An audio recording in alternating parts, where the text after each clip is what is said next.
अस्सलाम वालेकुम एवरीवन, मेरा नाम बिनाहिल मौसम है और मैं एक क्लिनिकल डाइटिशियन हूँ। आप मुझे देख रहे हैं न्यूट्रिशन कोच के ऑफिशियल यूट्यूब चैनल के थ्रू। और आज की इस वीडियो में हम बात करेंगे उन न्यूट्रिशनल चैलेंजेस के बारे में जो रमज़ान में अक्सर लोगों को फेस करनी पड़ती हैं।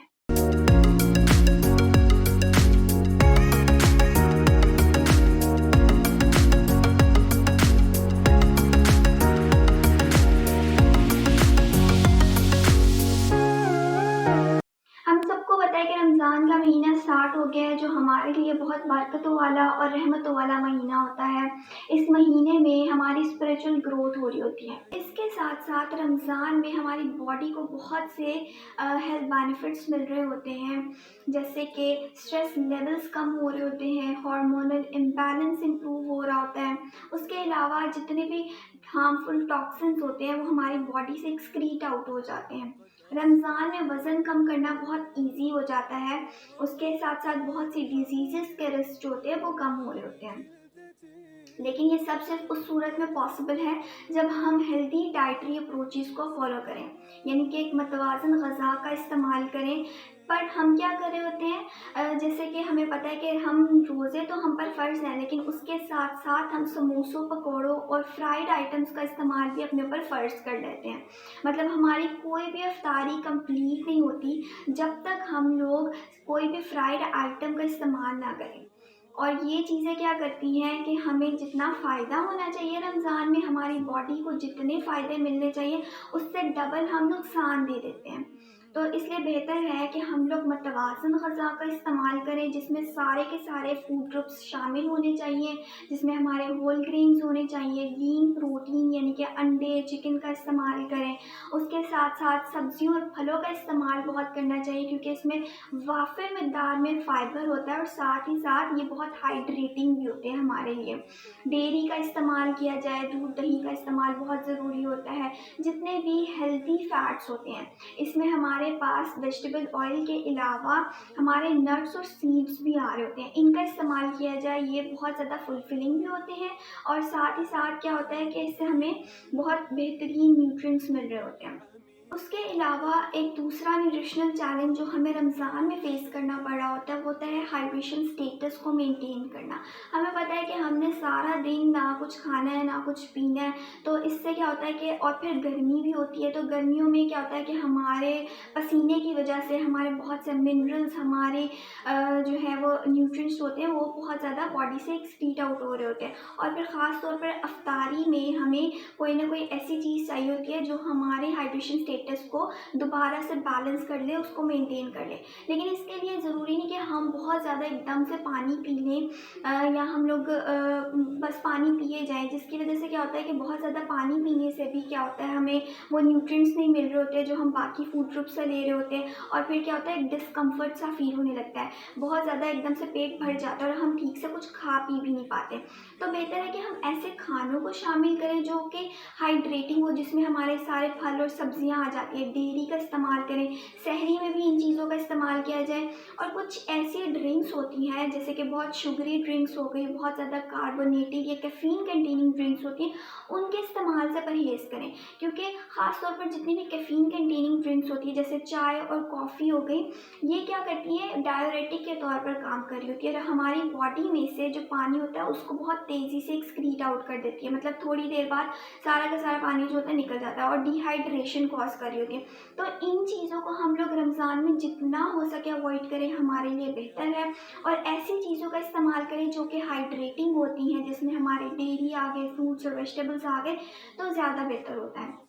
हम लोग इफ्तार के बाद सहरी तक जितना भी टाइम होता है उसमें हम थोड़ा थोड़ा पानी कंज्यूम करते रहें, ताकि हमारा हाइड्रेशन स्टेटस मेंटेन रहे। लेकिन बहुत ज़्यादा पानी अगर हम एकदम से कंज्यूम करते हैं, जो कि बहुत गलत प्रैक्टिस होती है, सहरी में हम एकदम से इतना ज़्यादा पानी कंज्यूम कर लेते हैं कि बाद में फिर हम डिस्कम्फर्ट फील कर रहे होते हैं, फिर हमारा पेट बहुत भरा भरा सा महसूस हो रहा होता है और अक्सर लोगों को नोज़िया और वॉमिटिंग जैसी फीलिंग आ रही थी। और इसी तरह से इफ्तारी में भी हम बहुत ज़्यादा मीठे शरबत का इस्तेमाल कर रहे होते हैं, बहुत ज़्यादा पानी पी लेते हैं, जिसकी वजह से हम कुछ और नहीं खा पाते हैं और इसकी वजह से हमें न्यूट्रिएंट्स जो होते हैं, एसेंशियल न्यूट्रिएंट्स जो हमें चाहिए होते हैं सारा दिन भूखा रहने के बाद, वो हम कंज्यूम नहीं कर पा रहे होते, सिर्फ पानी ही पिए जाते हैं। तो ऐसा भी नहीं करना है कि हम लोग पानी को अपने अंदर स्टोर करें, ख़ासतौर पे सहरी के वक्त। ये खासियत जो होती है वो सिर्फ़ और सिर्फ ऊँट के अंदर पाई जाती है कि वो पानी को अपने अंदर स्टोर करता है और फिर बाद में उसे इस्तेमाल कर सकता है। हमारे पेट को हमें डैम बनाने की ज़रूरत नहीं है, हम लोग उतना ही पानी कंज़्यूम करें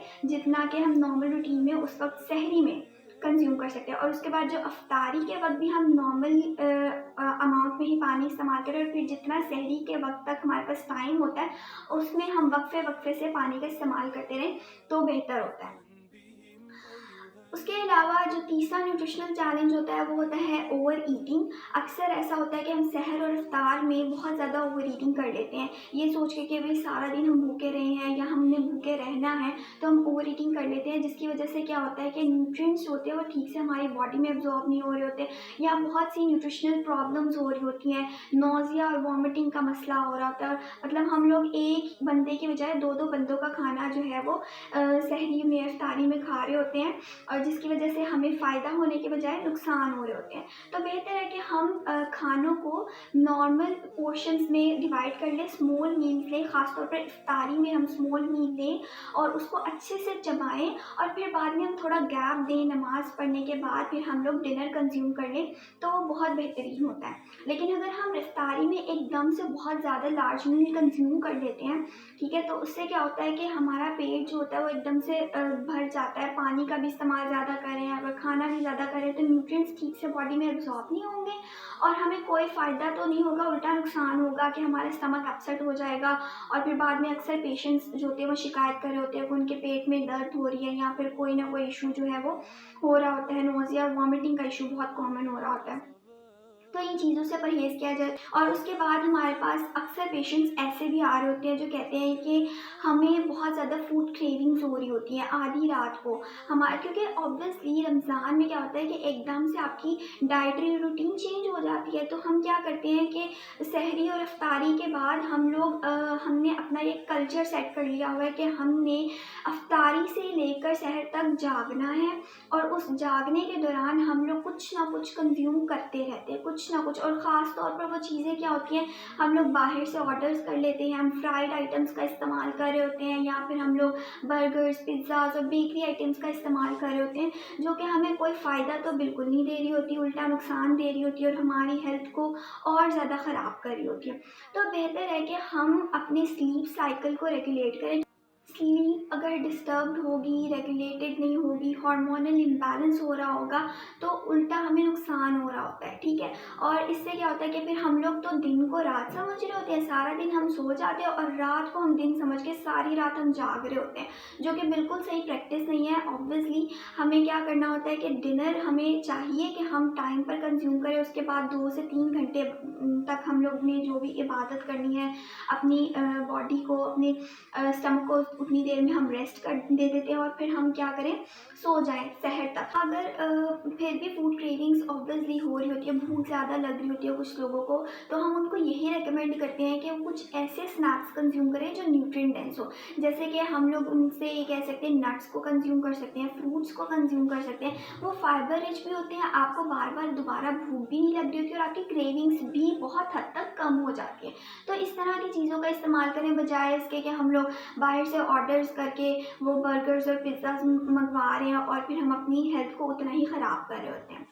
फिर हमारे पास अगर हम बात करें रमज़ान के अंदर, एक और न्यूट्रिशनल चैलेंज ये होता है कि हम ठीक से अगर खा पी नहीं रहे हैं, मतलब ऑब्वियसली जैसे मैंने बताया कि हम लोग रमज़ान में इफ्तारी में बहुत ज़्यादा पानी कंज्यूम कर लेते हैं, जिसकी वजह से क्या होता है कि हम लोग वो चीज़ें जो न्यूट्रिएंट डेंस होती हैं उनको ठीक से कंज्यूम नहीं कर पा रहे होते। सहरी में भी इसी तरह से अक्सर लोगों को खाने का दिल नहीं करता, क्योंकि सारी रात वो जाग रहे होते हैं, ठीक है, फास्ट फूड कंज्यूम कर लेते हैं और उसके बाद फिर सुबह सहरी में उनका दिल ख़राब होने लग जाता है, वो ठीक से खाना पीना नहीं हो पाता, ठीक है, उनकी नींद डिस्टर्ब होती है और फिर भूख नहीं लग रही होती उनको। तो इस वजह से एक तो सबसे ज़्यादा इंपॉर्टेंट, हम अपनी रूटीन सेट करें, अपनी नींद का ख्याल रखें, हाइड्रेशन स्टेटस को मेंटेन करें, बैलेंस रखें, बहुत ज़्यादा पानी भी नहीं पीना और बहुत कम भी नहीं पीना, ठीक है। और उसके साथ साथ हमने अपने सारे जो हेल्दी फूड ग्रुप्स हैं उनको अपनी डाइट में ऐड ऑन करना है।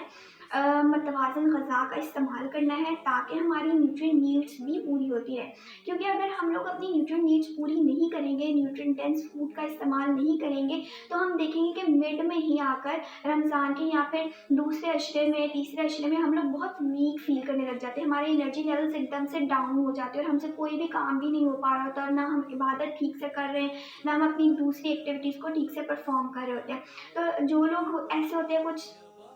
जो कि ठीक से खाना-पीना नहीं कर पा रहे होते हैं, वो ऑलरेडी वीक भी होते हैं, तो उनको हम नॉर्मली रमज़ान में कुछ सप्लीमेंट्स रिकमेंड कर देते हैं ताकि उनकी न्यूट्रिएंट नीड्स पूरी होती रहें और वो अपना रमज़ान का महीना जो है वो अच्छे तरीके से गुज़ार सकें, हेल्दी वे में गुज़ार सकें।